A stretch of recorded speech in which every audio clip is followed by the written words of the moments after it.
Grabe naman natin guys, ako is Nga, welcome back to my YouTube channel. Magandang araw po sa lahat. Sa amanda ko kayo ng mundo naroroon ngayon.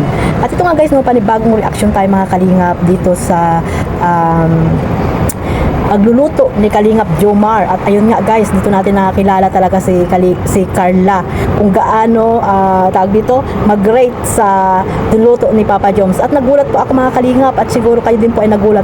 So ito guys, no, bago natin simulan yan at kung ano yung sinasabi kong nagulat kayo, shoutout muna tayo syempre sa ating founder Kuya Bal Santos Matubang, Ate Edna Vlogs at Kalingap Rap, at sa lahat po ng mga nasa landing pad, ambassador, deputy at mga Kalingap Scouters. Miga love shoutout po sa inyong lahat. At syempre sa mga kapwa ko po OFW na walang sawang sumusuporta po sa aking maliit na YouTube channel at sa buong team Kalingap at yung mga nandyan din po sa Pilipinas, miga love shoutout po sa inyong lahat. At sa mga kapwa ko po reactor, ayan, kasamahan sa reactor dito sa team Kalingap, sa team Bios, Karipa at sa lahat po ng mga reactor po na legit dito po sa team Kalingap, miga love shoutout po sa inyong lahat. At syempre sa mga walang sawang sumusuporta at tumutulong po sa mga charity vlogger, no, sa mga sponsor na mababait at tahimik lamang na tumutulong po, miga love shoutout sa inyong lahat. At ito nga guys, no, may nakuha po akong clip video dito kay Kalingap Jomar at panoorin muna natin mga Kalingap. Samahan niyo po akong panoorin ito.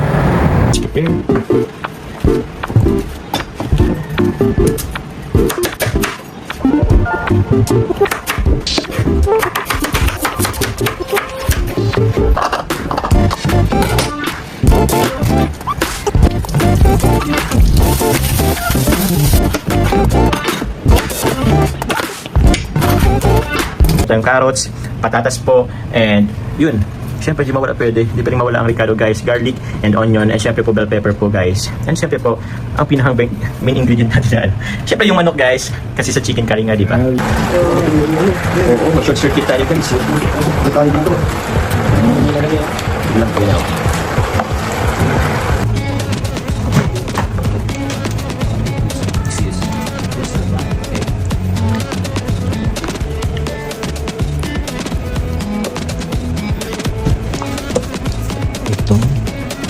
So yun po guys, ito na po guys yung ano po natin kay Carla. So yun no, kita nyo po ba?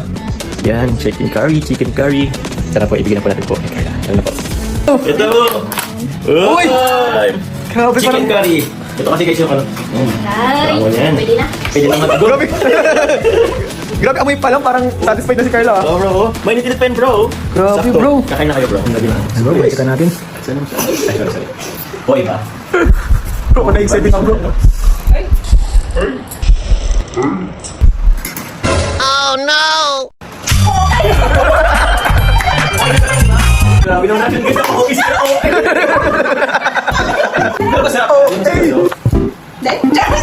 Go. Mungka po. Good. Ay, alam sa sarap itong binili mo. Yan, luto ko. Yan.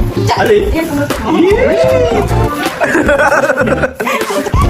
Mga Kalingap, ay grabe no, credit po dito kay Kalingap Jomar no, sa nakuha ko pong video clip dito sa kanyang upload sa pagluluto niya po ng chicken curry. Ay grabe guys, masarap po yan, chicken curry, at lalo pag medyo maanghang-anghang, ay nako grabe guys, mawawala po ang diet dyan. Pero may napansin na po ako kay Carla no, kahit na chicken curry yung binigay ni Papa Joms ay talagang hindi po siya kumain ata ng kanin, yung carrots lamang at karne yung kinain niya. Grabe no, talagang grabe yung pagda-diet ni Carla mga Kalingap. Sana magaya ko kasi ang hirap mag-diet talaga pag walang kanin mga Kalingap. So talagang hangang-hanga ako kay Carla kasi nga talagang yung pagda-diet niya ay nakokontrol niya no, nakokontrol niya po yung kanyang talagang pagda-diet. So ang pagda-diet kasi mga Kalingap talagang ano lang yan, disiplina lang po yan sa sarili no, lalo yung sobrang kain ng kanin po mga Kalingap. So ayun mga Kalingap, so ito nga pinagluto ni agom niya si Carla mga Kalingap ng chicken curry at napakasarap, sa tingin pa lang ay napakasarap na mga Kalingap. At ayun nga no, dito ako nagulat at syempre nagulat din po si Kalingap Jomar, sila Kalingap Ian sa pagtalon. Ay grabe no, tumalon pa talaga sa si Carla no, yung pagtikim niya po dito ng chicken curry ni Kalingap Jomar. Syempre si Kalingap Jomar talaga namang masaya kasi nga masarap daw yung luto ng kanyang agom. Syempre tinikman nga at yun nga napalundag at sa sobrang sarap sa sobrang sarap ay napalundag po ang ating baby Carla mga kalingap. At syempre masaya si Papa Joms kasi nga sa kanyang luto ay napaligayan niya itong kanyang agom, no, si Carla Bells, ang kanyang love, di ba mga kalingap, no? At wala na talaga makikita si Carla, no, kay Kalingap Jomar na lahat, marunong magluto, marunong mag-alaga ng baby at syempre napaka bait na tao, syempre napaka responsible. Pag siguro ito ay talaga na pangasawa na ni Carla ay wala na talagang problemahin dito si baby Carla mga kalingap, at marunong sa lahat, talagang napaka-irresponsableng magiging asawa, no, si Kuya Jomar. Kaya sana sila na talaga, no, na magkatuluyan at mabuo ng pamilya,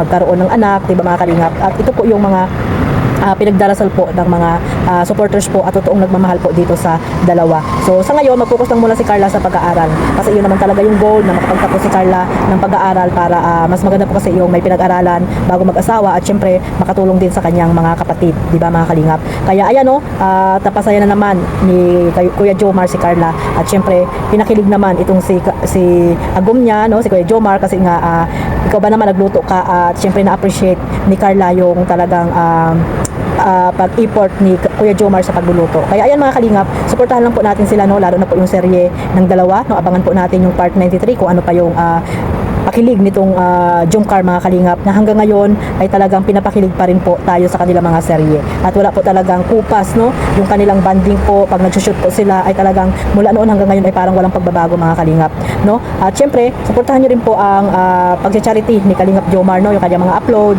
ayan, isama nyo po sa pagmamarathon, ganun din po yung kay Carla. At syempre huwag nyo pong kalimutan yung ating founder Kuya Bal Santos Matubang, at ang inyong lingkod, ayan, suportahan nyo po. Maraming salamat po sa walang sawang pagsuporta at mga bago ko pong subscriber. Sa hindi pa po nakasubscribe dyan, pasubscribe na po and click the notification bell para po updated po kayo sa aking mga reaction video na ina-upload. Hanggang sa muli po mga kalingap, abangan nyo po ulit yung aking reaction. Maraming salamat po sa lahat. God bless us all. Mabuhay po ang Team Kalingap. Bye bye!